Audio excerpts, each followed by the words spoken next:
മഞ്ഞിൻ ഇറ്റലികൾ ഞാൻ ഒറ്റക്കങ്ങാത്തിനോ കണ്ടു നിന്ന ചങ്കിന്റെ കൊതിയിൽ വയറ്റിലൊരു ഇടിമുഴക്കം. അന്ന് രാത്രി ബാത്റൂമിൽ ഞാൻ ജീവിതം കഴിച്ചു കൂട്ടി. ഇങ്ങനെയൊന്നും കൊതി വിടല്ലേട ചങ്ക് മുന്നാമറി. ചോദിച്ചെങ്കിൽ തരൂലേർന്നാ നിനക്കുമൊരു ഇഡലി. അപ്പോഴവൻ പറയുകയാ ചോദിക്കാണ്ട് നിനക്ക് തന്നൂടെ. ശരിയാണേ കൊതിയിൽ ഞാനും ഒറ്റയ്ക്കങ്ങ് തിന്നു. എന്നാലും ഇങ്ങനെ ഒന്നും എന്നോട് കാണിക്കേണ്ടതാ. വീട്ടിൽ ഇങ്ങനെ ചടഞ്ഞു കുത്തിയിരുന്നിട്ട് ഇങ്ങനെ വണ്ടിയിൽ വെളിയിലോട്ട് ഇങ്ങനെ ഇറങ്ങണം. ഒറ്റയ്ക്ക് ഇങ്ങനെ അരച്ചുകൊണ്ട് ഇങ്ങനെ പോകണം. എന്തൊരു രസമെന്നറിയാമോ? നിങ്ങൾ ഇടയ്ക്കിടയ്ക്കൊക്കെ ഒന്ന് ട്രൈ ചെയ്ത് നോക്കണം കേട്ടോ. വീട്ടിൽ വണ്ടി ഉണ്ടെങ്കിൽ ഇതൊക്കെ പോകണം. ഇതുപോലെ വണ്ടി എടുത്ത് ഇങ്ങനെ ഇറങ്ങണം. ഇതിങ്ങനെ ഒറ്റ കളിച്ചോണ്ടങ്ങോ എന്തെങ്കിലും പിച്ചും പേര് കളിച്ചോണ്ടങ്ങോ ഭയങ്കര രസം കേട്ടാ.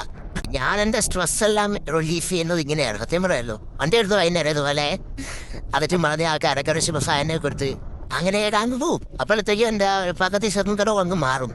കുറേ നേരത്തെ കേക്കിൽ അതൊക്കെ അങ്ങ് മറങ്ങും. പ്രത്യേക സന്തോഷമാണ്. വൈകുന്നേരം ഒരു തണുത്ത കാറ്റടിക്കണം കേട്ടാ. ഒന്നാതെ ദിവസം അന്ന ചെരുപ്പിട്ട് വന്നാതാണ്. ചെരുപ്പ് കലറ് ചെയ്യാൻ തോന്നും.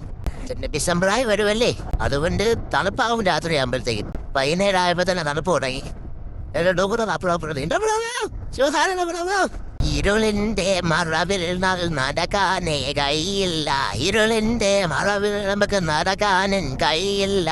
അതുകൊണ്ട് വൈകിട്ടായാൽ വീട്ടിൽ നമ്മൾ കേറണം. വൈകിട്ടെന്നൊരു സമയമുണ്ട്, കണ്ണ് കാണാൻ പറ്റാത്തൊരു സമയമുണ്ട്.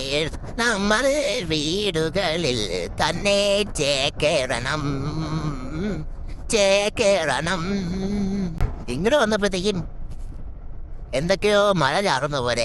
മഴ ചാറുന്നില്ല ഇങ്ങോട്ട്. ഞാൻ വിചാരിച്ച് കാക്ക പ്ലച്ച് കിട്ടണമെന്ന്. പക്ഷെ കാക്ക പ്ലച്ച് കിട്ടാനല്ല ഗൈസ്, മഴ വീഴുന്നുണ്ട്. അയ്യോ മഴ ചാറുന്നു, മഴ ചാറുന്നു. അയ്യോ അയ്യോ അയ്യോ അയ്യോ. വണ്ടി തിരിച്ചു പോ, വണ്ടി ഭാഗത്ത് തിരിച്ചു പോ. ഇപ്പോൾ അങ്ങോട്ട് മഴ, അതുകൊണ്ട് അങ്ങോട്ട് തിരിച്ചു നോക്കണേ. മഴ പെയ്താൽ നമ്മൾ പോകരുതേ. മഴ പെയ്താൽ നമ്മൾ പോകരുതേ. ചേച്ചി സാധനം ചേച്ചി.